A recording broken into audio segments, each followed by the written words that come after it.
آل سیدنا و مولانا محمد اللہم صلی وسلم علی سیدنا و مولانا محمد وعلی آل سیدنا و مولانا محمد اللہم صلی وسلم علی سیدنا و مولانا محمد وعلی آل سیدنا و مولانا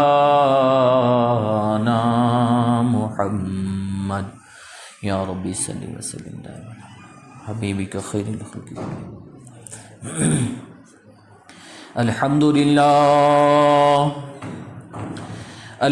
للہ نحمده ونستعینه ونستغفره ونؤمن به ونتوکل علیہ ونعوذ باللہ من شرور انفسنا ومن سیئات اعمالنا من يهده الله فلا مضل له ومن يضلله فلا هادي له ونشهد أن لا إله إلا الله وحده لا شريك له ونشهد أن محمدا عبده ورسوله وصلى الله عليه وعلى آله وصحبه وسلم قال الله تبارك وتعالى في القرآن المجيد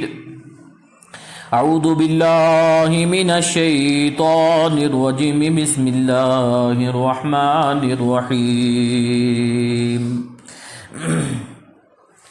فسيكفيكهم الله وهو السميع العليم صدق الله العلي العظيم وصدق رسوله النبي الكريم ونحن على ذلك من الشاهدين والشاكرين والحمد لله رب العالمين. محترم المقام، واجب الاحترام، معزز بزرگوں، بھائیوں، السلام علیکم ورحمۃ اللہ وبرکاتہ. اللہ تبارک و تعالیٰ کا بے انتہا احسان، کرم اور فضل کہ جس اللہ نے ہم سب کو ایمان کی نسبت سے ایمان والے گھروں میں پیدا فرمایا، اور مزید یہ کہ اللہ نے کچھ دیر دین کی غور و فکر کی توفیق اور سعادت نصیب فرمائی. اللہ رب العزت ہم سب کا یہاں پر کچھ دیر بیٹھنا اور ایک اہم فریضہ ادا کرنا، اس کو اپنی بارگاہ میں قبول فرمائیں اور ہم سب کے لیے دنیا میں ہدایت اور آخرت میں نجات کا ذریعہ بنائیں. جیسا کہ آپ کو علم ہے کہ پچھلے جمعہ پر حضرت سیدنا حضرت عثمان غنی رضی اللہ تعالیٰ عنہ کی سیرت کا مختصر بیان ہوا تھا کہ اللہ رب العزت نے حضرت عثمان غنی رضی اللہ تعالیٰ عنہ کو جو مقام عطا فرمایا وہ مقام کیا کیا تھا، اور حضرت عثمان غنی رضی اللہ تعالیٰ عنہ کو یہ ملے ہوئے مقام کی اصل وجہ کیا تھی. کیا وہ حضرت عثمان غنی رضی اللہ تعالیٰ عنہ کی حیا و پاک دامنی، اور اسی طرح حضرت عثمان غنی رضی اللہ تعالیٰ عنہ کی نبی اکرم صلی اللہ علیہ وسلم سے محبت، اور حضرت عثمان غنی رضی اللہ تعالیٰ عنہ کی شجاعت، اور حضرت عثمان غنی رضی اللہ عنہ کی سخاوت، کہ جہاں پر بھی امت مسلمہ اور اسلام کو ضرورت پڑی مالی قربانیوں کی، وہاں حضرت عثمان غنی رضی اللہ عنہ پیش رہے. یہی کچھ چیزیں اور انہی کچھ چیزوں کا تذکرہ میں نے کوشش کی تھی پچھلے جمعہ کو عرض کرنے کی، اور اصل اس کی ایک بنیادی وجہ یہ ہے کہ صحابہ کرام رضی اللہ عنہم اجمعین اور خصوصاً حضرت خلفائے راشدین، یہ جو 4 بڑے خلیفہ گزرے ہیں، ان کی سیرت سے ناواقفیت مسلمانوں کے لیے ایک بڑی شکست ہے، اور مسلمانوں کے لیے ایک بڑی ذلت و رسوائی کی طرف جانے کی ایک بڑی وجہ ہے کہ ہمارا ہر بچہ، ہر ایمان والا، کہ اس کو حضرات صحابہ کرام رضی اللہ تعالی علیہم اجمعین کی شان، حضرات صحابہ کرام رضی اللہ عنہم اجمعین کی عظمت سے واقفیت حاصل ہونی چاہیے۔ کہ ناواقفیت کی ایک بڑی وجہ یہ ہے کہ ہم سیرت کا مطالعہ کرتے نہیں ہیں، یا جس جگہ ایسے جلسے یا جس جگہ ان کی سیرت کا مطالعہ یا اس پر بات ہوتی ہے ہم غور سے نہیں سنیں گے، اور اس کی ایک وجہ یہ بن جاتی ہے کہ غیر اس کو ایک بڑا موقع سمجھ کر اور اس موقع کو غنیمت سمجھ کر امت مسلمہ کے بیچ درار ڈالتے ہیں، اور ہمارے بچوں کے ذہنوں کو آج عجیب و غریب طریقوں سے بدلا جا رہا ہے۔ ہماری ایک بڑی ذمہ داری بنتی ہے کہ ہم خود بھی صحابہ کرام رضی اللہ تعالی علیہم اجمعین کی سیرت کو سمجھیں، سنیں، پڑھیں، اور وہیں پر اپنے اولادوں کے سامنے ان کے تذکرے کریں، تاکہ خود کا ایمان بھی پکا ہو سکے، خود کا ایمان بھی پختہ ہو سکے، اور نسلوں کا ایمان بھی پختہ اور پکا ہو سکے۔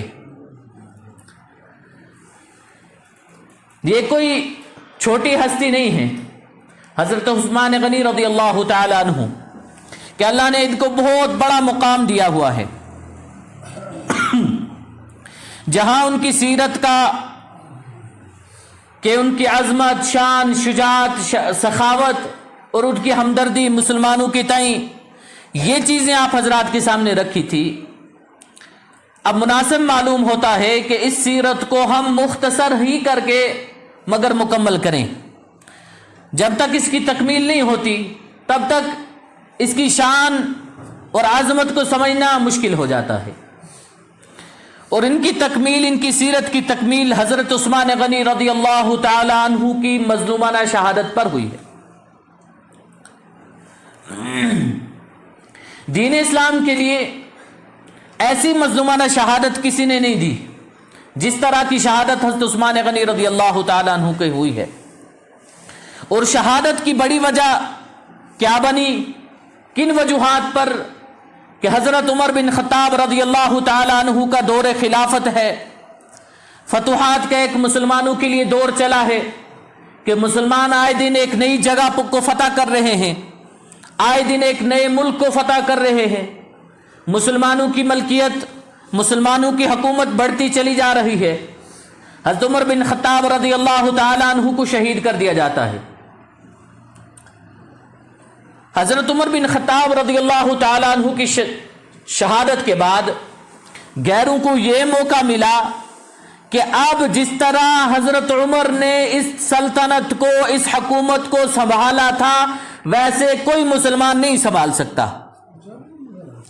نہیں سنبھال پائے گا۔ اب اس پر یہ ہوا کہ جہاں جہاں پر مسلمانوں کی حکومت تھی، کہ حضرت عمر بن خطاب رضی اللہ تعالی عنہ کی شہادت کا صدمہ مسلمانوں کو پہنچنے کے بعد کہ ان لوگوں نے، غیروں نے ان جگہوں پر پھر دوبارہ قبضہ کرنے شروع کر دیے کہ اب ہم سے واپس کوئی نہیں لے سکتا۔ چنانچہ اللہ رب العزت نے حضرت عثمان غنی رضی اللہ عنہ کو موقع عطا فرمایا، خلافت ملی، اور خلافت ملنے کے بعد ہی یہ فتوحات کا سلسلہ جو قدرے کچھ وقت کے لیے رکا تھا دوبارہ شروع ہو گیا، اور ہر نئے ملک کو، ہر نئے دن، ہر نئے ملک کو مسلمان فتح کر رہے ہیں۔ 6 سال یہ حضرت عثمان غنی رضی اللہ عنہ کی خلافت، 12 سال خلیفہ رہے ہیں۔